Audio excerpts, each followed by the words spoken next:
நியாயாதிபதிகளின் புஸ்தகம் 11ஆம் அதிகாரம் 1ஆம் வசனத்திலிருந்து தியானிக்க போகிறோம். கவனிங்க. கீலேயாத்தானாகிய யெப்தா பலத்த பராக்கிரமசாலியா இருந்தான். அவன் பரஸ்திரியின் குமாரன். கிலேயாத் அவனை பெற்றான். கவனிங்க. அவன் பராக்கிரமசாலி, ஆனா பரஸ்திரியின் குமாரன். கீலேயாத் அவனை அவளிடத்திலே பெற்றான். கவனிங்க. கீலேயாத்தின் மனைவியும் அவனுக்கு குமாரர்களையும் பெற்றாள். அவன் மனைவி பெற்ற குமாரர் பெரியவர்களான பின் அவர்கள் யெப்தாவை நோக்கி, உனக்கு எங்கள் தகப்பன் வீட்டில் சுதந்திரம் இல்லை, நீ அந்நிய ஸ்திரியின் மகன் என்று சொல்லி அவனை துரத்தினார்கள். அல்லேலூயா. இந்த செய்தியினுடைய தலைப்பு, ஜனங்களால் நிராகரிக்கப்பட்டான், தேவனால் நியமிக்கப்பட்டான். அல்லேலூயா. கரங்களை தட்டி ஆண்டவரை மகிமைப்படுத்துங்கள். ஜனங்களால் நீங்கள் நிராகரிக்கப்படலாம், தேவனால் நீங்கள் நிச்சயம் அவர் விரும்புகிறபடி உங்களை ஆண்டவர் சரியான இடத்திலே, சரியான நேரத்திலே, சரியான பொசிஷன்ல ஆண்டவர் அவருக்கு பிரியமானதுல உங்களை கர்த்தர் நியமிப்பார், உங்களை ஆண்டவர் ஆசீர்வதிப்பார். இங்கே பார்க்கிறோம், யெப்தா யார் அப்படின்னா ஒரு பரஸ்திரிக்கு பிறந்த மகன். அப்படியானால் ஒரு விபச்சாரிக்கு பிறந்த ஒரு மகன் தான் யெப்தா. கீலேயாத் என்கிறவன் யெப்தாவின் தகப்பன். அந்த ஸ்திரியோடு இந்த யெப்தாவை அவன் பெற்றெடுத்த பிறகு அவன் இன்னொரு திருமணம் செய்து அவனுக்கு அநேக குமாரர்கள் பிறந்தார்கள். ஆனால் இந்த பிள்ளை மூத்தவன். இந்த யெப்தா தகப்பன் வீட்டில் தான் வாழ்கிறான். ஆனால் இரண்டாவது மனைவிக்கு பிறந்த பிள்ளைகள் கொஞ்சம் பெரியவர்களான பிறகு யெப்தாவை வீட்டை விட்டு துரத்துறாங்க. எங்க தகப்பன் வீட்டில் உங்களுக்கு சுதந்திரம் இல்லை, பங்கும் இல்லை, நீ இங்கிருந்து வெளியே போ அப்படின்னு துரத்தினார்கள். அப்படியானால் வேண்ட வெறுப்பாக, எங்க தகப்பன் வீட்டில் உங்களுக்கு பங்கு இல்லை, எங்க வீட்டில், எங்க அப்பா வீட்டில் உங்களுக்கு பங்கு பாகம் இல்லை, பகைத்தார்கள், பரியாசம் பண்ணினார்கள். ஆனால் அதே ஜனங்கள் அவனை நிராகரித்தார்கள். ஆனால் தேவன் அவரை நியாயாதிபதியாக நியமித்தார். தேவனுடைய திட்டம் உங்களை குறித்து ஒரு மிகப்பெரிய திட்டத்தை ஏசப்பா வச்சிருக்கிறார். ஒரு மிகப்பெரிய திட்டம். நான் சொல்லுகிறேன், நிராகரிப்பு என்பது தண்டனை அல்ல, அது அழைப்பு. நிராகரிப்பு என்பது தண்டனை அல்ல, அது ஒரு அழைப்பு, காலிங். யெப்தாவை ஜனங்கள் நிராகரித்தார்கள், தன் சொந்த குடும்பம் பகைத்தார்கள், யெப்தாவை தள்ளினார்கள், ஓரம் கட்டினார்கள், ஒதுக்கினார்கள், துரத்தினார்கள், பங்கு கொடுக்கவில்லை, பரியாசம் பண்ணினார்கள். யோசித்து பாருங்கள். தன் தகப்பன் வீட்டிலே அவனுக்கு சுதந்திரம் இல்லை, தன் தகப்பனுக்கு பிறந்த தன் சகோதரர்கள் கூட அவனை துரத்த ஆரம்பித்தார்கள், நிராகரித்தார்கள்.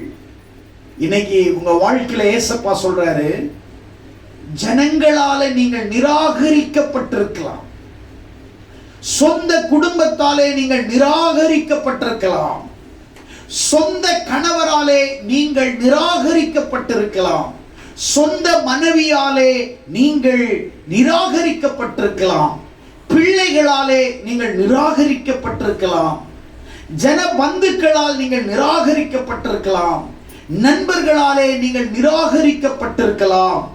ஆனால் தேவன் சொல்லுகிறார், நிராகரிக்கப்பட்ட உன்னை தேவன் அவருக்காக ஒரு நல்ல பதவியிலே உன்னை நல்ல பொசிஷன்ல உன்னை கர்த்தர் ஒரு அருமையான வேலைக்காக அழைப்புக்காக உன்னை நியமிக்க போகிறார். உன்னை ஆண்டவர் நியமிக்க போகிறார். எத்தனை பேர் சுவாசிக்கிறீங்க? எத்தனை பேர் சுவாசிக்கிறீங்க? அவனை நிராகரித்தார்கள், அவனை துரத்தினார்கள். பிரியமானவர்களே, வேதம் சொல்லுகிறது, அவனை நிராகரித்தாலும் அவனை துரத்தினாலும் ஒரு காலம் அவருடைய உதவி அவர்களுக்கு தேவைப்படுகிறது. ஆண்டவர் எப்படி மாத்திரா இருப்பார். கீலேயாத்தின் மூப்பர்களும் கீலேயாத்தின் குடிகள் அவனை துரத்தினார்கள், வெறுத்தார்கள். ஆனால் சில நாள் சென்ற பின், 4வது வசனம், அம்மோன் புத்திரர் இஸ்ரவேலின் மேல் யுத்தம் பண்ண வந்தார்கள். சில நாள் சென்ற பின் அவர்கள் இஸ்ரவேலின் மேல் யுத்தம் பண்ணும்போது கீலேயாத்தின் மூப்பர்கள் எப்தாவை தோப் தேசத்திலிருந்து அழைத்து போய் எப்தாவை நோக்கி, நீ வந்து நாங்கள் அம்மோன் புத்திரரோடு யுத்தம் பண்ணுவதற்கு எங்களுக்கு சேனாதிபதியாயிருக்க வேண்டும் என்றார்கள். ஒரு சில காலம், wait and see, some days or some years or some month, wait and see. கொஞ்சம் வெயிட் பண்ணுங்க. ஆண்டவர் உங்ககிட்ட யாரோ கிட்ட பேசிட்டு இருக்கிறார். இன்னைக்கு குடும்பத்தாலே நிராகரிக்கப்பட்டிருக்கிறீர்களா? உறவுகளினாலே ஒதுக்கி தள்ளப்பட்டிருக்கிறீர்களா? நண்பர்களினாலே நிராகரிக்கப்பட்டிருக்கிறீர்களா? இன்னைக்கு எப்தாவை போல ஆண்டவர் உங்களோடு கூட பேசக்கூடிய ஒரு காரியம், சொல்லக்கூடிய காரியம், உணர்த்தக்கூடிய காரியம், அல்லது எப்தாவின் வாழ்க்கையிலிருந்து நீங்கள் கற்றுக்கொள்ளக்கூடிய அற்புதமான பாடங்கள் என்ன அப்படின்னு பார்க்கும் பொழுது, எப்தாவை ஒதுக்கினவர்கள், துரத்தினவர்கள், பகைத்தவர்கள், ஒரு நாள் ஆண்டவர், நீ நல்லா புரிஞ்சுக்கோ, நிராகரிப்பு என்பது தண்டனை அல்ல, அது ஒரு காலிங், அழைப்பு. உன்னை நிராகரித்து விட்டார்கள் என்று நீ நினைக்கலாம். இல்லை இல்லை, ஆண்டவர் அவருடைய திட்டத்திற்காக ஆண்டவர் உன்னை அழைத்திருக்கிறார். எத்தனை பேர் விசுவாசிக்கிறீங்க?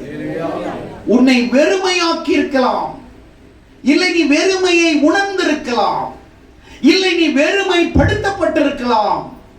நீ நினைக்கலாம், ஆண்டவர் என்ன கைவிட்டுட்டாரு, என்னை எல்லாரும் நிராகரிச்சிட்டாங்களே, நான் வெறுமை ஆயிட்டனே நினைச்சிருக்கலாம். தேவனின் திட்டம் என்னவென்றால், தேவன் எதையாவது நிரப்ப விரும்பும் முன் அதை வெறுமையாக்குகிறார். தேவன் எதையாவது நிரப்புவதற்கு முன் அதை வெறுமையாக்கி அதை நிரப்ப விரும்புகிறார். கரங்களை தட்டி ஆண்டவரை மகிமைப்படுத்துகிறார்.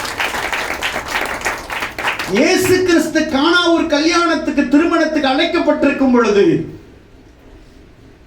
அந்த திருமணத்திலே ஒரு குறைவு ஏற்படுகிறது, திராட்சரச குறைவு. என்ன செய்வதென்று தெரியாத ஒரு திகைப்பான நேரத்தில் ஆண்டவருக்கு தெரியும், திராட்சரசம் குறைவுபட தொடங்கிய போது என்று வேதம் சொல்லுகிறது. அப்படின்னா குறைஞ்சிக்கிட்டே வருது. இன்னும் பந்தியில சாப்பிட வேண்டியவர்கள் ஏராளமான பேர் இருக்கிறாங்க, நூற்றுக்கணக்கான பேர் நிற்கிறாங்க. ஆனால் அவர்களுக்கு உணவு குறைந்து கொண்டே இருக்கிறது. கச்சாடியிலே திராட்சரசம் குறைவுபடுகிறது. உடனே வந்து சொல்றாங்க, இயேசுவினுடைய தாயினிடத்திலே சொல்றாங்க, இப்படி திராட்சரசம் குறைவுபட போகுது. அதுக்கு இந்த அம்மா போய் ஏசப்பாட்ட சொல்றாங்க, இது மாதிரி இப்படி இருக்கும்போது, சிறியே நீ அமைதியாயிரு, என் வேலை இன்னும் வரவில்லை. see, wait and see, அமர்ந்து கொஞ்சம் பார், என் நேரம் இன்னும் வரவில்லை. ஏன்னா அந்த கச்சாடியில இன்னும் கொஞ்சம் ரசம் இருக்குது. அந்த ரசமும் தீந்து அந்த கச்சாடி முழுவதுமாய் துடைக்கப்பட்டு அந்த கச்சாடிக்குள்ளே முழு திராட்சரசம் தீர நேரம் வரும். அப்போ என் வேலையும் என் நேரமும் வரும்னு சொல்லி கச்சாடியில எல்லாம் முடிஞ்சோன்னு 6 கற்சாடிகள், வெறுமையான கற்சாடிகள். ஒண்ணு புரிஞ்சுக்கோ, ஆண்டவர் உனக்கு அருமையான திராட்சரசம் கொடுக்கிறது ஆயத்தமா இருக்கிறார், உன்னை ஆசீர்வதிக்க ஆயத்தமா இருக்கிறார், உனக்கு அற்புதம் செய்ய ஆயத்தமா இருக்கிறார். ஆனால் அற்புதம் செய்வதற்கு முன்னாடி, ஒரு வெறுமை வருவதற்கு முன்னாடி, ஆண்டவர் உன் பாத்திரத்தை வெறுமையாக்கின பிறகு, உன்னுடைய வாழ்க்கையில எல்லாரையும் நீ அறிந்த பிறகு, அல்லது உன் வாழ்க்கையில யார் மனிதர்களுடைய நிலைமை, அவர்களுடைய சூழ்நிலைகள் என்ன மாதிரி நீ உன் வாழ்க்கையில நீ சந்தித்த சவால்களை ஆண்டவர் நினைவு கூறுகிறார். ஆனால் இப்பொழுது ஆண்டவர் சொல்லுகிறார், உன்னை வெறுமையாக்கி, நீ வெறுமையான பின்பு உன் பாத்திரத்தை ஆண்டவர் நிரப்புவதற்காக ஆண்டவர் சொல்றாரு, தேவன் எதையாகிலும் நிரப்ப விரும்பினால் முதலாவது அதை வெறுமையாக்குவார். வெறுமையாக்குவார். நீ நல்லா புரிஞ்சுக்கோ, ஸ்டாண்டர்டா புரிஞ்சுக்கோ, ஸ்டடியா நீ இரு, விசுவாசமா இரு. 6 கற்சாடிகளிலே தண்ணீரை நிரப்புங்கள் என்று சொன்னார். தண்ணீர் நிரப்பப்பட்ட போது இப்பொழுது மொண்டு கொடுங்கள் என்றார். முதல்ல இருந்த திராட்சை ரசத்தை காட்டிலும் ஆண்டவர் ஆசீர்வதித்த திராட்சை ரசம் அவ்வளவு ருசியா இருந்தது. பிரியமானவர்களே, உங்க வாழ்க்கையில ஒன்றை மட்டும் நான் சொல்றேன், எப்தாவை நிராகரித்தார்கள். ஆனால் தேவன் எப்தாவை இஸ்ரவேலின் ஜனங்களுக்காக தலைவனாக, அவனை நியாயாதிபதியாக ஆண்டவர் அவனை நியமித்தார். அழைப்பு, ஒரு காலிங், ஒரு பொசிஷன், ஒரு பதவியை ஆண்டவர் கொடுக்க விரும்புகிறார். சில நேரத்துல எப்தாவினுடைய வாழ்க்கையில் இந்த சூழல்கள் எல்லாம் வரும் பொழுது அவன் நினைச்சிருப்பான், என்ன நினைச்சிருப்பான், ஏன் என்ன ஆண்டவர் கைவிட்டுட்டாரு, ஏன் ஆண்டவர் என்ன வெறுமையாக்கிட்டாரு அப்படின்னு நினைச்சிருக்கலாம். அவன் சிந்திச்சிருக்கலாம், என்னை பகைக்கிறாங்களே, எனக்கு பங்கு கொடுக்கலையே, என்னை பரியாசம் பண்றாங்களே, எங்க அப்பா வீட்டில் இருக்கிறதுக்கே எனக்கு சுதந்திரம் இல்லையே, என்னை துரத்துறாங்களே அப்படின்னு அவன் நினைச்சிருக்கலாம். பிரியமானவர்களே, சில நேரங்களில நல்ல ஒன்றை புரிஞ்சுக்கோங்க, இலை உதிர்கிற காலம் ஒன்று வரும். இலை உதிர்கிற காலம் நல்ல கவனிங்க. இலை உதிர்கிற ஒரு காலம், பசுமையாக இருக்கிற ஒரு மரம் திடீரென்று இலை உதிர்கிற ஒரு காலம். கனடா தேசத்துல நான் போயிருக்கிறேன். அங்க பனிக்காலத்துல எல்லா மரங்களிலுடைய இலைகள் உதிர்ந்து எல்லாமே குச்சி மட்டும்தான் தெரியும். உலகம் எங்க பார்த்தாலும் குச்சி, ஒரு இடத்துல கூட இலைகள் இருக்காது, எல்லாம் உதிர்ந்து போய்விடும். பார்க்கறதுக்கே அவ்வளோ அழகா இருக்கும். இலை இருந்தாலும் அழகா இருக்கும், இல்லாட்டினா அழகா இருக்கும். ஒரு வெறுமை.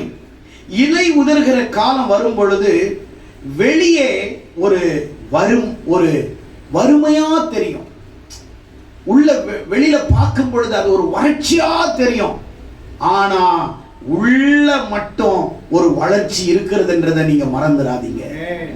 உங்க வாழ்க்கையில வெறுமை வரும் பொழுது வெளியில உங்களுக்கு வெறுமை மாறி தெரியும், ஆனா உள்ள ஒரு மிகப்பெரிய வளர்ச்சிய திட்டத்தை கர்த்தர் உனக்காக வச்சிருக்கிறார் என்பதை நீ ஒரு நாள் மறந்து போய்விடாது. கரங்களை தட்டி ஆண்டவரை மகிமைப்படுத்துங்க. அப்படியானால் கழுகு கூட தன்னுடைய 40வது வயதிலே தன்னுடைய சிறகுகள் வலிமை இழந்து விடுகிறது, நகங்கள் வலிமை இழந்து விடுகிறது, அழகு அந்த மூக்கு அதனுடைய வலிமை இழந்து விடுகிறது, அவருடைய பலம் இழந்து விடுகிறது, பறக்க முடியாத சூழ்நிலை. ஆனால் ஒரு வெறுமையான ஒரு வாழ்க்கை. ஆனால் கழுகு அதில் சோர்ந்து போகவில்லை.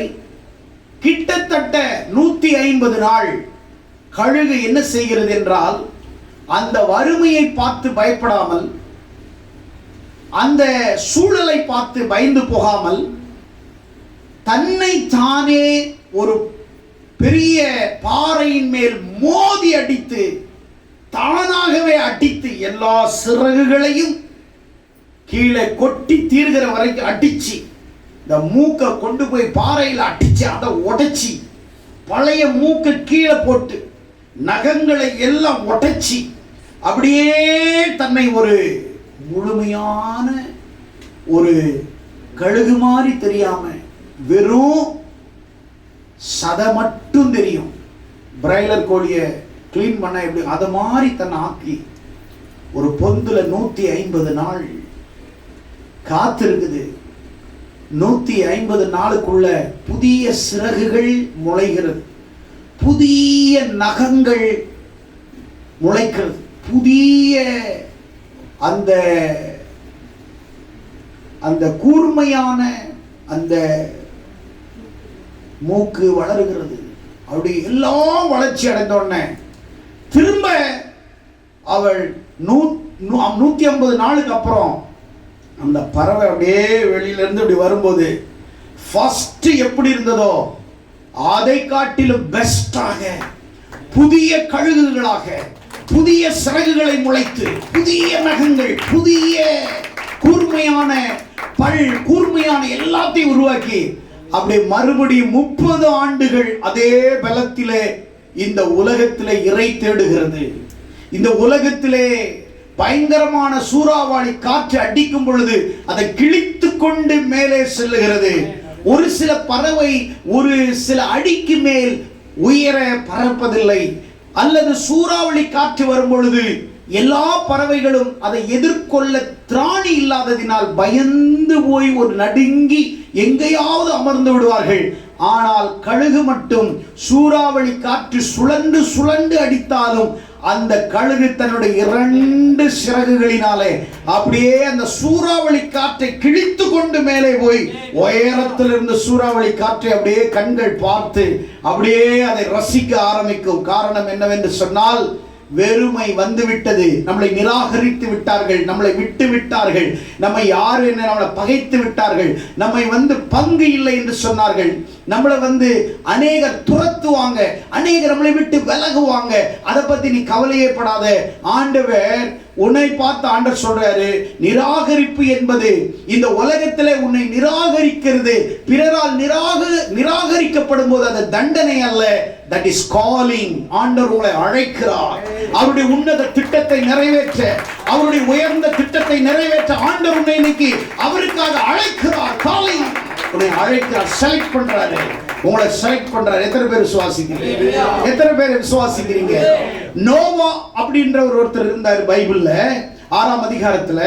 ஆண்டவர் சொன்னாரு, நீ ஒரு பேழையை உண்டு பண்ணுன்னு சொல்லும்போது பேழையை கொண்டு போயிட்டு கடற்கரை பக்கத்துல கட்டல, வனாந்தரத்துல அந்த பேழையை பண்ணும் பொழுது சுத்தி இருக்கிற ஜனங்க பைத்தியம் பாரு எங்க பண்ணிட்டு இருக்குது, லூசு பாரு அப்படின்னு நோவாவை பார்த்து கிண்டல் கேலி செஞ்சாங்க. யாராவது பேழையை கொண்டு போய் பக்கத்துல கட்டுறான்னா காட்டுக்குள்ள கட்டிட்டு இருக்கிற மென்டல் லூசு பைத்தியம் சொன்னாங்க. ஆனா நோவாவை அவர்கள் வெறுமையாக்கினார்கள், வெறுத்தார்கள், நிராகரித்தார்கள், ஏற்றுக்கொள்ளவில்லை. தேவனுடைய வார்த்தை சொல்லும் பொழுது தேவனுடைய வார்த்தையை, அந்த நோவாவுடைய வார்த்தை ஜனங்கள் நிராகரித்தார்கள். 40 நாட்களுக்கு பிறகு தேசத்திலே மழை பெய்த பொழுது எல்லா ஏரிகளும் குளங்களும் எல்லா கடல்களும் எல்லாம் தண்ணீர் மேலே ஒரு லெவலுக்கு அப்படியே இருந்த இடத்திலேயே பேழைய அப்படியே தண்ணி தூக்கிட்டு போயிட்டு டாப்ல கொண்டு போய் வச்சுச்சு. ஆமென். உலகத்தில் இருக்கிற எல்லா சிகரங்களும் எல்லா மலைகளும் மூடிருச்சு, அதுக்கு மேல போயிட்டு டாப்ல போயிட்டு பேழை நிக்குது. அப்பதான் தெரியுது இவர் பைத்தியக்காரர் கிடையாதுன்னு. ஆனா இவரை நிராகரித்தார்கள், ஆனால் இவரை கர்த்தர் நியமித்தார். அவருடைய திட்டத்துக்காக நியமித்தார், அவருடைய உன்னத நோக்கத்துக்காக, திட்டத்திற்காக நோவாவை ஆண்டவர் நியமித்தார். அவருடைய வேலைக்காக நியமித்தார், அவருடைய ஊழிய பணிக்காக நியமித்தார். உன்னை நிராகரிக்கிறார்களா? உலகமும் குடும்பமும் உன்னை நிராகரிக்கிறார்களா? சந்தோஷப்படு, உனக்கு ஒரு அழைப்பு இருக்கிறது என்று, உன்னை ஆண்டவர் தெரிந்து கொண்டார் என்று நீ விசுவாசி. நீ சாதாரணமானவள் அல்ல, நீ அசாதாரணமான காரியங்களை செய்வதற்கு வலிமை பெற்றவளாக, வலிமை பெற்றவனாக ஆண்டவர் உன்னை பார்த்து சொல்லுகிறார், உன்னை பார்த்து சொல்லுகிறார், நீ எனக்கு தேவை. உன்னை கொண்டு என் திட்டத்தை, என் நோக்கத்தை, என்னுடைய அழைப்பை உன் மூலமாக நான் உறுதி செய்து எனக்காக நீ செய்ய வேண்டிய வேலை பெருசா இருக்குது. உன்னை நிராகரிக்கிறார் என்றால் உன்னை ஆண்டவர் ஏதோ ஒரு பொசிஷன்ல உன்னை ஆண்டவர் என்ன நியமிக்க போகிறார். ஹல்லேலூயா, ஹல்லேலூயா. உன்னை ஆண்டவர் நியமிக்க போகிறார். மோசே ஜனங்கள் பார்வோன் எகிப்து நிராகரித்தது. மீதியான தேசத்திலே வந்து 40 வருஷம் மோசே அவனை எல்லாம் வெறுத்துறாங்க, ஒதுக்கிடுறாங்க, நிராகரிச்சிடுறாங்க. சொந்த ஜனங்கள் யூத ஜனங்களுக்காக பரிந்து பேசினான். யூத ஜனங்களுக்காக ஒரு எகிப்தியனை வெட்டி கொலை செய்தான். ஆனால் அந்த எகிப்தியர் கூட இவனை நிராகரிக்கவில்லை. சொந்த ஜனங்கள் மோசேயை பார்த்து சொன்னார்கள், நீ யார் எங்களுக்கு தலைவனா? உன்னை யார் எங்களுக்கு தலைவனாய் நியமிச்சது? நீ என்ன கேள்வி கேட்கிறது? அவனை நிராகரித்தார்கள். நிராகரிக்கும் பொழுது அந்த மோசேயினுடைய மனநிலை எப்படி இருக்கும் என்பதை யோசித்து பாருங்கள். பயந்து மீதியான தேசத்திலே வந்து எத்ரோவின் ஆடுகளை மேய்த்து 40 ஆண்டு காலம் வனாந்தர வாழ்க்கை, வனாந்தரமான வாழ்க்கை. அவன் யோசித்திருப்பான், நல்லது தானே செஞ்சேன், என் ஜனங்களுக்காக தானே நான் ஒருவனை கொலை செய்தேன், என் ஜனங்களுக்காக தானே பரிந்து பேசினேன், என் ஜனங்களுக்கு நீதி செய்தேன். ஆனால் என் ஜனங்களே என்னை வெறுத்து, என்னை ஒதுக்கி, என்னை நிராகரித்து விட்டார்களே என்று மோசே நினைத்து வனாந்தரத்திலே ஆடுகளை மேய்த்து கொண்டிருக்கும் போது கிட்டத்தட்ட 40 இயர்ஸ் அவன் ஆடுகளை மேய்த்து கொண்டிருக்கும் பொழுது அவனுடைய மனதிலே ராஜ போகமாக வாழ்ந்தவன், ராஜ அரண்மனையிலே இளவரசனாய் வாழ்ந்தவன், இன்னைக்கு தண்ணி இல்லை, கொடை இல்லை, ஆனால் வெயிலிலே ஆடுகளை மேய்க்கும் பொழுது அவனுடைய மனநிலை, ஏன் என்னை நிராகரித்தார்கள்? why are the people are reject me? எதற்காக என்ன ரிஜெக்ட் பண்ணாங்க? I don't know. அவன் யோசிச்சிருக்கலாம், அவன் யோசிச்சு பார்த்திருக்கலாம் எதுக்காக அப்படின்னு. ஆண்டவர் சொல்றாரு, 40 ஆண்டுகள் மீதியான தேசத்திலே வெறுமையாக வாழ்ந்தான். தேவன் அவனை ஊழியத்திற்காக 80 வயதிலே ஆண்டவர் அவனை அழைத்தார். கரங்களை தட்டி ஆண்டவரை மகிமைப்படுத்துவோம். 40 ஆண்டுகள் எகிப்திலே வாழ்ந்தான், 40 ஆண்டுகள் வனாந்தரம், 80 வயசுல ஆண்டவர் ஊழியத்துக்கு அழைக்கிறார். நீ எனக்கு வேணும். நிராகரிக்கப்பட்டவனை தேவன் அதே ஜனங்களுக்கு தலைவனாக ஆண்டவர் வைத்தார். அழைப்பு காலி. ஆமென், அல்லேலூயா. உன்னை நிராகரிக்கிறாங்கன்னா நீ உன்னை நிச்சயமா நினைச்சுக்கோ, உனக்கு ஒரு நியமிப்பு, உனக்கு ஒரு போஸ்டிங் வெயிட் பண்ணிட்டு இருக்குது, உனக்கு ஒரு அப்பாயின்மெண்ட் லெட்டர் வெயிட் பண்ணிட்டு இருக்குதுன்னு நீ விசுவாசி. ஆமென். ஆண்டவர் உன்னை ரிஜெக்ட் பண்ணும் பொழுதே அவர் செலக்ட் பண்ணிட்டு உடனே டைப் அடிச்சு ஜிஓ போட்டுட்டு இந்த டேட்ல இவனுக்கு ஒரு அப்பாயின்மெண்ட் இருக்குதுன்னு அவருடைய திட்டத்தை ஓ மூலமா ஆண்டவர் பூமியில செய்து அவர் நாம மகிமைப்படுவதற்காக உன்னை கர்த்தர் வல்லமையாய் பயன்படுத்துகிற காலம் வரப்போகிறது. எத்தனை பேர் விசுவாசிக்கிறீர்கள்? ஆமென், அல்லேலூயா. தாவீது ஜனங்களுக்கு நன்மை செய்தான், கோலியாத்தை வீழ்த்தினான். இஸ்ரவேல் தேசத்தின் ராணுவம் பல நாட்கள் பயந்து போய் கடந்தது. பயந்த சூழ்நிலை. சிங்கிள் மேனை பார்த்து ஒரு பெரிய கிரௌடே என்ன செய்வதென்று தெரியாமல் திக்குமுக்காடி பயந்து போறாங்க. ஆடுகள் மேய்த்து கொண்டிருந்த தாவீது அந்த யுத்த களத்துக்கு போகிறான். தகப்பன் அனுப்புகிறார் தாவீதை, போய் அண்ணன் தம்பிங்க எல்லாம் போய் ரொம்ப நாளாச்சு, போய் பார்த்துட்டு வாப்பா, சாப்பாடு கொடுத்துட்டு சொல்றா, என்ன இது நடக்குது, என்னன்னே தெரியலையே, எதுக்கு யுத்தம் பண்றீங்க, என்னாச்சு? அந்த கோலியாத்தை எதிர்க்க யாருக்கும் துடிவு இல்லை. முழு இஸ்ரவேல் தேசம், நேஷன் ஆர்மிஸ் அப்படியே அந்த ஃபோர்ஸே பயந்து நிக்குது. சிங்கிள் மேன் கிட்ட அப்படியே பயந்து நிக்கிறாங்க, திகைச்சு போய் நிக்கிறாங்க. தாவீது சொல்றாரு, ராஜா கிட்ட கொஞ்சம் பேசணும். ராஜா கிட்ட பேசின இவனை நான் பார்த்துக்கிறேன், என் கையில கொடுத்துருங்கன்ன உடனே ராஜா அவனுக்கு ராணுவ உடைகளை போட்டு அவன் நடந்து பார்க்கிறான். தொலைக்கு முழுக்குன்னு இருக்குது. அவனுக்கு என்ன இல்லை, அவனுக்கு ஆடு மேய்ச்சிட்டு இருக்கிறவன், செருப்பு இல்லாதவன், கையில குச்சி வச்சிருக்கிறவன், ஆடை மேய்ச்சிட்டு இருக்கிறவன் போயிட்டு திடீர்னு புடுசு அது இதெல்லாம் போட்டு எல்லாம் கடைச கவலைங்க எல்லாம் போட்டு நிக்க வச்ச உடனே அவன் நடந்து பார்க்கிறான். எனக்கு செட் ஆகல சார்ன்ட்டான். என்னன்னா சொல்லுங்களேன். ஆண்டவர் அதிகாரத்தினால் ஜெயிக்கிறவர் அல்ல. ஆண்டவர் அதிகார வல்லமைகளை, ஆண்டவர் மற்றவனுடைய அதிகார திமுறை, ஆண்டவர் மற்றவனுடைய அதிகார வல்லமையை இயேசுவின் நாமத்தினால் தகர்த்தெறிய போட அவர் ஒரு மனுஷனாகிய ஒரு சிறிய ஆடு மேய்க்கிறவனை பயன்படுத்த முடியும் என்றால் உன்னையும் உன்னையும் அவருடைய கிருபை பயன்படுத்தும். உன்னையும் அவருடைய கிருபை உயர்த்தும். இன்னைக்கு உன்னையும் ஆண்டவர் பயன்படுத்த ஒரு கிருபையினால உன்னை ஆண்டவர் அழைக்கிறார். எத்தனை பேர் விசுவாசிக்கிறீங்க? ஒரே கல்லு சுழட்டி அடிக்கிறான். யோசிக்கிறாங்க, ஐயோ இது எப்படி இவ்வளவு பேர் ஆளை எப்படி அடிப்பான பார்க்கலாம். தேசமே வியந்து பார்க்குது. ஒரே ஒரு அப்படி சுத்தி அப்படியே பேசிக்கிட்டே இருக்கிறான். அங்க கோலியாத் சொல்றான், என்ன நான் நாயா ஒரு கையில குச்சி வச்சுக்கிட்டேன்னா சுத்துற, என்னவோ பிலிம் காட்டுற அப்படின்றான். ஆமாப்பா சும்மா சுத்திக்கிட்டு தான் இருக்கிற. எங்க என்கிட்ட வந்து பாரு எவ்வளோ இது போட்டிருக்கிற, ஃபுல்லா கால்ல இருந்து தலை வரைக்கும் ஃபுல்லா ஆயுதங்களால் மறைச்சிருக்கிறான். ஒரு இடத்துலயும் அவனுக்கு கேப்பே கிடையாதுன்னு நினைச்சுக்கிட்டு அவன் நினைக்கிறான், இங்க பாரு நீ எங்க கல் விட்டாலும் திரும்ப வாங்கிட்ட வரும். என்ன விளையாடுறியான்றான்.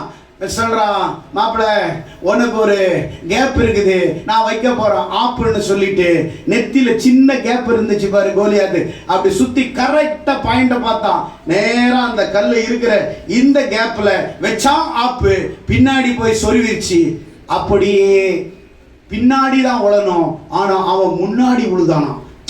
அடிச்சா இப்படிதான் விழுந்தானா, இப்படி விழுந்தானா. சாத்தான் நம் காலின் கீழே விழ கர்த்தர் உதவி செய்வார். நமக்கு முன்பாக எழும்பினவர்களை நம்முடைய காலின் கீழே விழச் செய்வார். Wait and see. வெயிட் பண்ணி பாரு, அவருடைய கிருபை ஜெயிக்கும். ஆமென். அவருடைய வார்த்தை ஜெயிக்கும். ஆமென். அவருடைய அழைப்பு ஜெயிக்கும். ஆமென். அவருடைய கிருபை ஜெயிக்கும். ஆமென். அவர் உங்க மேல வச்சிருக்கிற அன்பு ஜெயிக்கும். ஆமென். பார்த்தா பயப்படல. ஆனா இதே தாவீதை அதே ராஜா நிராகரிச்சிட்டான். அபிஷேகம் பண்ணப்பட்ட பிறகு கூட காடுகள்ல தாவீது ஒளிஞ்சி ஓடி கீடி இருக்கிறான். நல்லது தானே செஞ்சான். ஏன் மக்கள் நிராகரித்தார்கள்? ஆண்டவர் நேரம் வந்துச்சு, இஸ்ரவேலின் சிங்காசனத்திலே தாவீதை ராஜாவாக வைத்தார். கரங்களை தட்டி ஆண்டவரை மகிமைப்படுத்து. உன்னை நிராகரிக்கிறாங்களா? உன்னை நிராகரிக்கலாங்களா? பயப்படாத. உன்னை ஆண்டவர் சிங்காரிச்சு சிங்காசனத்துல உட்கார வைக்கிறதுக்கு நேரம் வரப்போகுது. எத்தனை பேர் விசுவாசிக்கிறீங்க? ஆமென் சொல்லுங்களேன். விசுவாசிக்கிறோம். ஆமென் சொல்லுங்களேன். நீ சிங்காசனத்திலே அமர நீ அழைக்கப்பட்டவன். ஹல்லேலூயா. வெறுமையாக்கம் என்பது தேவனின் வடிவமைக்கும் பள்ளிக்கூடம் என்று சொல்லுகிறார்கள். ஆமென். ஹல்லேலூயா. காலையில் ஆண்டவர் கொடுத்த வார்த்தை வெறுமையாக்கம். வெறுமையாக்கம் என்பது தேவன் வடிவமைக்கும் பள்ளிக்கூடம். என்னை வெறுமையாக்குகிறார் என்றால் என்னை வடிவமைக்க போகிறார். என்னை வடிவமைக்க போகிறார் என்றால் என்னை தலைவனாக்க போகிறார். என்னை தலைவனாக்க போகிறார் என்றால் என்னை ஆசீர்வதிக்க போகிறார். என்னை ஆசீர்வதிக்க போகிறார் என்றால் தேவனுடைய மகத்துவத்தையும் அவருடைய மகிமையும் நான் மற்றவர்களுக்கு பறைசாற்றுகிறவனாய் கர்த்தர் என்னை உருவாக்க போகிறார். ஆமென். ஹல்லேலூயா. வெறுமையாக்கல் எப்போ வாழ்க்கையில வருகிறதோ உன்னை ஆண்டவர் வேற டிசைனா வடிமையாக்குற பள்ளிக்கூடத்துல வச்சு உனக்கு ட்ரெயின் பண்ணி உனக்கு சொல்லி கொடுத்து உன்னை அழகாக்கி உன்னை உந்தி தள்ளி உன்னை மேன்மைப்படுத்தி ஜனங்களுக்கு முன்னாடி அவர்களுக்கு முன்னாடி உன்னை தள்ளினவர்கள், நிராகரித்தவர்கள், உன்னை பற்றி பொய்யான அவதூறு சொன்னவர்கள், உன்னை பார்த்து அசிங்கமாய் கேவலமாய் பேசினவர்கள், உன்னை மேல் குற்றம் சாட்டினவர்கள், உன்னை சபித்தவர்கள், உன் பேரை களங்கப்படுத்தினவர்களுக்கு முன்னாடி ஆண்டவர் உன்னை வெறுமையாக்கி உன்னை வடிவமைத்துக் கொண்டிருக்கிறார். அவருடைய பள்ளிக்கூடத்திலே, அவருடைய பள்ளி பாசறையிலே ஆண்டவர் உன்னை அழகாக உருவாக்கி கொண்டிருக்கிறார். உன்னை வடிவமைத்துக் கொண்டிருக்கிறார். காலங்கள் வரும் பொழுது உன்னை ஆண்டவர் மேன்மைப்படுத்துவதை, உன்னுடைய அழைப்பினாலே தேவன் உன்னோடு இருக்கிறார் என்பதை உலகம் ஜனங்கள் அறியக்கூடிய காலங்கள், நேரங்கள் வரப்போகிறது. கரங்களை தட்டி ஆண்டவரை நம்பர் 1, உலகம் நம்மை நிராகரிக்கும் பொழுது தேவன் நம்மை ஏற்றுக்கொள்ளுகிறார். பக்கத்தில் இருக்கிறவங்கள பார்த்து சொல்லுங்க, உலகம் நம்மை நிராகரிக்கும் பொழுது தேவன் என்னை ஏற்றுக்கொள்ளுகிறார். ஆமென். அல்லேலூயா. எப்தாவை உலகம் நிராகரித்தது, தேவன் எப்தாவை எடுத்துக்கொண்டார். பராக்கிரசாலியாக இருந்து அம்மோன் புத்திரருக்கு போய் யுத்தம் செய்து 20 பட்டணங்களை அவன் ஜெயித்து இஸ்ரவேலின் மேலே அவன் நியாயாதிபதியாக சிங்காசனத்திலே ஒரு பரஸ்திரியின், ஒரு விபச்சாரியின் மகன் என்று சொன்னவர்கள் இன்னைக்கு அந்த விபச்சாரியின் மகனை தேவன் பயன்படுத்தும் பொழுது அந்த மகனுக்கு முன்னாடி மொத்த ஜனங்களும் அவருடைய காலிலே விழத்தக்கதாக ஆண்டவர் மாற்ற அவரால் முடியும். ஆமென். ஹல்லேலூயா. நீ விபச்சாரனா இருக்கலாம், விபச்சாரியா இருக்கலாம், விபச்சாரத்துக்கு பிறந்தவனா இருக்கலாம், சமுதாயம் ஒதுக்கி இருக்கலாம், உன் குடும்ப பின்னணி சரியில்லாமல் இருக்கலாம், உன் பெற்றோர்களினாலே உனக்கு அவப்பெயர் வந்திருக்கலாம். இல்லை, நீ ஒரு சாதாரண நிலையிலே நீ தள்ளப்பட்டவளாய் இருக்கலாம். இல்ல உன்னுடைய சமுதாயத்திலே உன்னுடைய பெற்றோர்களுடைய இருந்த நிலையை பார்த்து, நிலைமையை பார்த்து உன்னை கேவலப்படுத்தலாம், இழிவுபடுத்தலாம். ஆண்டவர் எப்பொழுதுமே ஆண்டவர் அப்படி பார்க்கிறதே இல்லை, அப்படி பார்க்கிறதே இல்லை. அல்லேலூயா.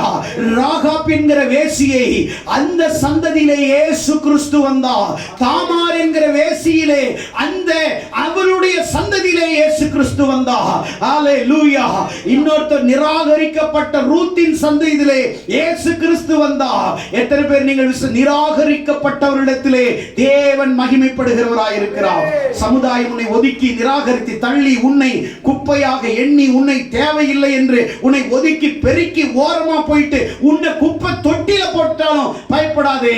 உன்னை ஆண்டவர் மறுபடியும் வடிவமைப்பதற்காக அவருடைய பள்ளிக்கூடத்திலே உன்னை கற்றுக் கொடுத்து உன்னை வடிவமைத்து அவருக்கு ஏற்ற ஆயுதமாக, அவர் விரும்புகிற ஆயுதமாக உன்னை உருவாக்கி உன்னை உந்தி தள்ளுகிற தேவனாக சீக்கிரம் உன்னுடைய வாழ்க்கையிலே ஒரு பொசிஷன், ஒரு அழைப்பினாலே உனக்கு ஆண்டவர் வச்சிருக்கிற அந்த போஸ்ட்ல உன்னை ஆண்டவர் வச்சு உன்னை அழகு பார்க்க விரும்புகிறார். எத்தனை பேர் விசுவாசிக்கிறீர்கள்? கரங்களை தட்டி ஆண்டவரை மகிமைப்படுத்துவோம். தேவன் நம்மை உயர்ந்த ஸ்தலங்களிலே நம்மளை அவர் நிறுத்த அவர் போதுமானவராய் இருக்கிறார். ஆமென். ஹல்லேலூயா. ஹல்லேலூயா. நிராகரிப்பார்கள், நிராகரிப்பார்கள், நிராகரிப்பார்கள். எனக்கு ஒரு மெசேஜ் வந்தது. நான் 11ஆம் கிளாஸ் பாஸ். நான் மருத்துவமனையில் இருக்கிறேன். யோசித்து பார்த்தேன். என்னை சபையில் நீங்க பாஸ்டர் என்று அழைக்கிறீர்கள், சமுதாயத்தில் ஃபாதர் என்று சொல்லுகிறார்கள்.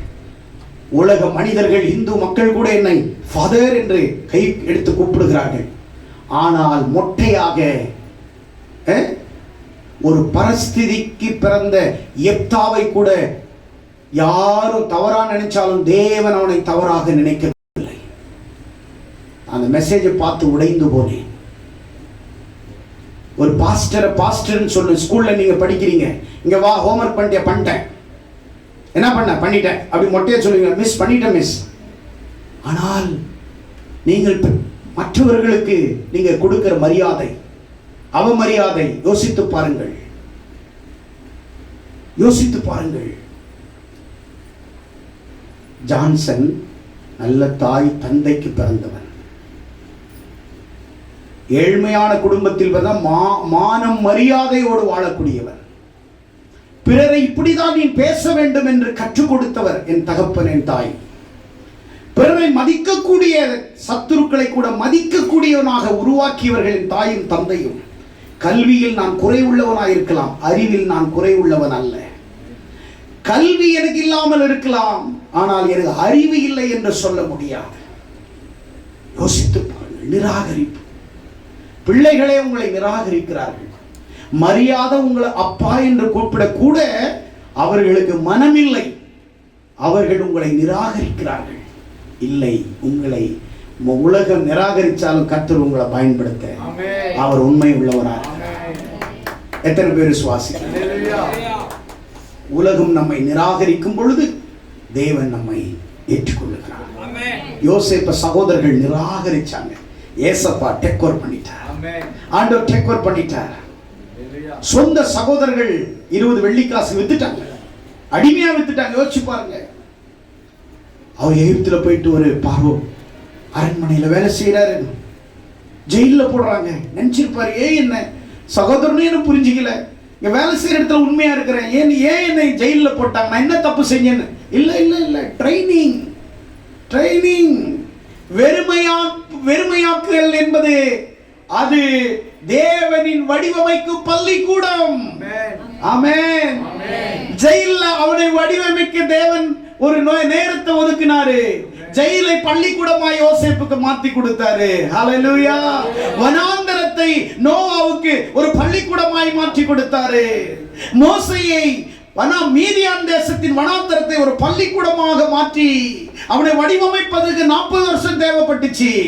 நோவா அந்த ஜனங்களை தேவைப்பட்டுச்சு. ஆமென். யோசேப்பை வடிவமைப்பதற்கு கொஞ்சம் குறுகிய காலங்கள் தேவைப்பட்டுச்சு.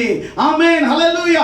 உன்னையும் வடிவமைத்து உன்னை உருவாக்குவதற்கு கொஞ்ச நாள் ஆண்டவருக்கு தேவைப்படும் அல்லவா? நீ சோர்ந்து போக கூடாது அல்லவா? என்னை வடிவமைத்து அவருடைய திட்டத்தை நிறைவேற்றுவதற்கு தேவன் என்னை பயன்படுத்துவார் என்ற நம்பிக்கையும் உறுதியும் மனமும் உன்னுடைய வாழ்க்கையில எப்பொழுது உனக்குள்ளாக அது நீடித்த காரியமாய் உனக்குள்ளாக ஸ்ட்ராங்காக எபிலிட்டியாக அது செயல்படுகிறதோ அப்பொழுது தேவன் உன்னை அவருடைய ராஜ்யத்தின் திட்டங்களை செய்வதற்காக உன்னை ஆண்டவர் மிகப்பெரிய ஆயுதமாய் உன்னை உருவாக்க, மிகப்பெரிய ஆயுதமாய் உன்னை உருவாக்க. எத்தனை பேர் விசுவாசிக்கிறீர்கள்? இரண்டாவது, மக்கள். ஃபர்ஸ்ட், உலகம் நம்மை நிராகரிக்கும் பொழுது தேவன் அணைத்துக் கொள்ளுகிறார். இரண்டாவது, மக்கள் நம்மை நிராகரிக்கும் பொழுது தேவன் நம்மை அவர் பக்கம் இழுத்துக் கொள்ளுகிறார். ஆமென். எப்தாவை அப்படியே போட வேணாம் அப்படி தள்ளினாங்க. ஆண்டவர் ஓடி வந்து அப்படி அணைச்சிக்கிட்டார். எப்தா, நீ எனக்கு வேணவா, வா, நேரம் வருவா, கூட்டு போயிட்டார். உன்னை யாராவது தள்ளுறாங்கன்னா சந்தோஷப்படு, ஏதோ ஒரு பெரிய காரியம் ஒன்று நடக்குது. ஆமென். உன்னை விட்டு ஒருத்தன் விலகிட்டானா ரொம்ப சந்தோஷப்படு. அன்னைக்கு முடிஞ்ச வரைக்கும் மட்டன் பிரியாணி சாப்பிட்டு மகிழ்ச்சியாரு. ஆண்டவரே, என்கிட்ட இருந்து விலகிட்டு, ஐயோ நண்பன் போயிட்டான 3 நாள் சாப்பிடாம வியாதியோட உட்காராத. காதல் தோல்வி அடைஞ்சிச்சுன்னு தாடியை வளர்த்துக்கிட்டு அப்படியே தேவதாஸ் மாதிரி நடக்காத. செகண்ட் சாய்ஸ், இரண்டாவது வாய்ப்பு உனக்கு காத்திருக்கிறது மகனே. ஆமென். அல்லேலூயா. உலகத்தில் இருக்கிற 90% காதல்ல தோல்வி அடைஞ்சவன் தான். ரெண்டாவது யாரும் கல்யாணமே பண்ணலையா? தோல்வி அடைஞ்சவன் அதோட விட்டுட்டானா? அவனுக்கு வாழ்க்கை இல்லையா? முடிஞ்சிருச்சா? அவன் லைஃப் போயிடுச்சா? Second choice, waiting. ரெண்டாவது அந்த சமயம் உனக்கு காத்திருக்கிறது. எத்தனை பேர் விசுவாசிக்கிறீர்கள்? அல்லேலூயா, அல்லேலூயா, அல்லேலூயா, அல்லேலூயா. மக்கள் உன்னை நிராகரிக்கும் பொழுது தேவன் உங்களை அவர் பக்கம் அணைத்துக் கொள்ளுகிறார். உலகம் உங்களை நிராகரிக்கும், அவர் உங்களை ஏற்றுக்கொள்கிறார். ஆமென். மூணாவது, தனிமை நம்மை நிராகரிக்கும் போது ஆன்மீக உலகத்திலே வளர்கிறோம். ஆமென். புரியாது நான் பேசுறது. தனிமை நீங்கள் உணரும் பொழுது அல்லது தனிமை ஆக்கப்படும் பொழுது நீங்கள் ஆன்மீக உலகத்திலே ஸ்ட்ராங் ஆயிட்டீங்க. எல்லாராலும் உங்களை ஒதுக்கி ஓரங்கட்டி தனிமைப்படுத்திட்டாங்கன்னா நீங்க என்ன ஆயிடுவீங்க? இப்ப நிறைய பேருடைய குடும்பத்துல பிரச்சனை எல்லாம் வந்து கடைசியில் சாமியாரா போறேன், சன்னியாசியா போறேன். எப்போ அது எல்லாரும் தனிமை ஆக்கின உடனேதான் அவனுக்கு அந்த முடிவு வருது. அவனுடைய மண்டையில அது பிறக்குது, நான் சாமியாராக போறேன். நான் என்ன ஆக போறேன்? சாமியாராக போறேன். நான் தனிமை நாம் உணரும் பொழுது நாம் ஆவியிலே வளரக்கூடிய காரியத்திலே கர்த்தர் நம்ம மேல கான்சன்ட்ரேஷன் பண்ணி நம்மை ஆவிக்குரிய வாழ்க்கையிலே வடிவமைக்கிற ஒரு பள்ளிக்கூடமாய், ஒரு ஆசிரியராய் கர்த்தர் மாறுகிறார். ஆமென் சொல்லுங்களேன். வெறுக்கப்பட்டவர்களை தேவன் தேர்ந்தெடுக்கிறார். என்ன செய்யறாரு? வெறுக்கப்பட்டவர்களை தேவன் பொறுக்கிறார்.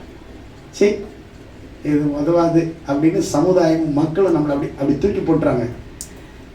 ஆண்டவர் எதெல்லாம் உதவாதுன்னு இருக்குதோ அதையெல்லாம் கோடி பைய போட்டு அதை எல்லாத்தையும் அதை போட்டுட்டு அவர் தூக்கிட்டு போய் அவருடைய பள்ளிக்கூடத்துல உட்கார வச்சு நம்மளை அழகா வடிவமைச்சு ராஜாவா மாத்தினார். ஒருத்தர் ஆடு வைக்கிறவன ராஜாவா மாத்தினாரு, கழுதையை தேடி போனவன ராஜாவா மாத்தினாரு. அல்லேலூயா.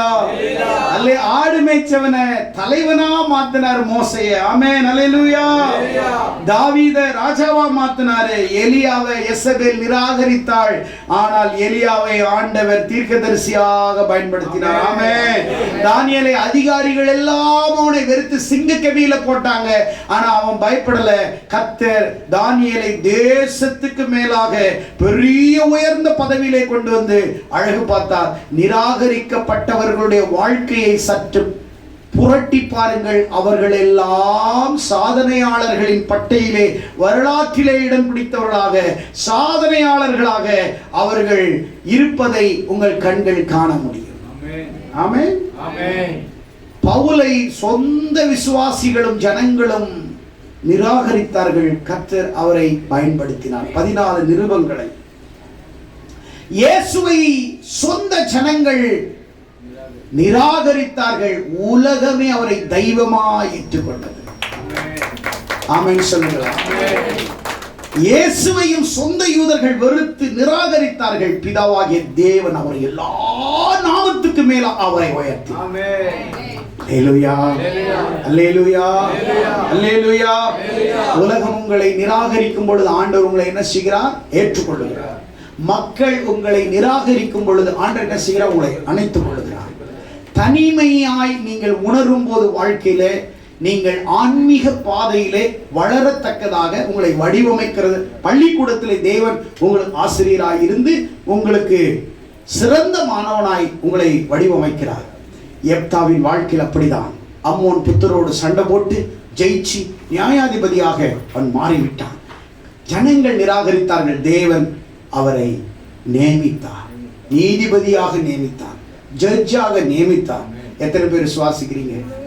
உங்க வாழ்க்கையில நிராகரிச்சிருக்கிறாங்க நிறைய பேர். சொந்தம், பந்தம், உறவுகள், காதலர்கள், காதலிகள் உங்களை எல்லாம் நிராகரிச்சிட்டாங்க. இல்ல, எத்தனை அடி, எத்தனை உத, எத்தனை அவமானம், எத்தனை நம்பிக்கை. நீ தான் என் உலகமே நினைச்சவங்க அவன் நல்ல பாடத்தை கத்து கொடுத்துட்டான். ஆமென். அப்படியே தாஜ்மஹாலே எனக்காக கட்டுவான்னு நினைச்சவங்க இன்னைக்கு அவன் சுடுகாடை கட்டி வச்சுட்டு போயிட்டான். ஆமென். கல்லறை தோட்டத்தை கட்டி வச்சுட்டான். நம்முடைய வாழ்க்கையில நம்முடைய சிந்தையை கல்லறை தோட்டமாய் மாற்றி விட்டான். டோன்ட் வரி, பயப்படாதீங்க. என் வாழ்க்கையில் நான் சந்தித்த சூறாவளி காற்று, நான் சந்தித்த தனிமை, எனக்கு இருக்கிற அவமான நிந்தைகள், இவைகள் எல்லாம் என் வாழ்க்கையில் உலகம் நினைச்சிச்சு கதை முடிஞ்சிருச்சுன்னு தேவன் என்னை வடிவமைத்துக் கொண்டிருக்கிறார். ஏதோ சில காரியங்களில் ஒருவேளை நான் சரியில்லாதவனாயிருக்கலாம், என்னை வடிவமைத்துக் கொண்டிருக்கிறார். இல்லை, இன்னும் தேவன் எதிர்பார்க்கிற பெர்ஃபெக்ஷன் எனக்கு இல்லாமல் இருக்கிறார், பூரணம் இல்லாமல் என்னை உருவாக்கி கொண்டிருக்கிறார். என்னை அர்ப்பணிக்கிறேன். அவர் திட்டம் இன்னும் என் வாழ்க்கையில் நிறைவேறுவதற்கு தாமதமாய் கொண்டிருக்கிறது. ஆனாலும் நிறைவேற்றுவார். ஒவ்வொருடைய வாழ்க்கையை அலசி அலசி அலசி பிரட்டி பாருங்கள். அங்கே ஒரு வரலாறு, ஒரு ஹிஸ்டரி இருக்கும். ஆமென். மக்கள் உங்களை நிராகரித்தாலும் தேவன் உங்களை நியமிப்பார். எதுக்கு? அவருடைய அழைப்புல உங்களை வச்சிருப்பார். எத்தனை பேர் விசுவாசிக்கிறீங்க? ஆமென் சொல்லுங்க. ஆமென் சொல்லுங்க. கர்த்தர் உங்களுக்காக சகலத்தையும் அற்புதமாய் மாற்றுவார். நிராகரிக்கப்பட்ட உன் வாழ்க்கையில சோர்ந்து போயிடாத.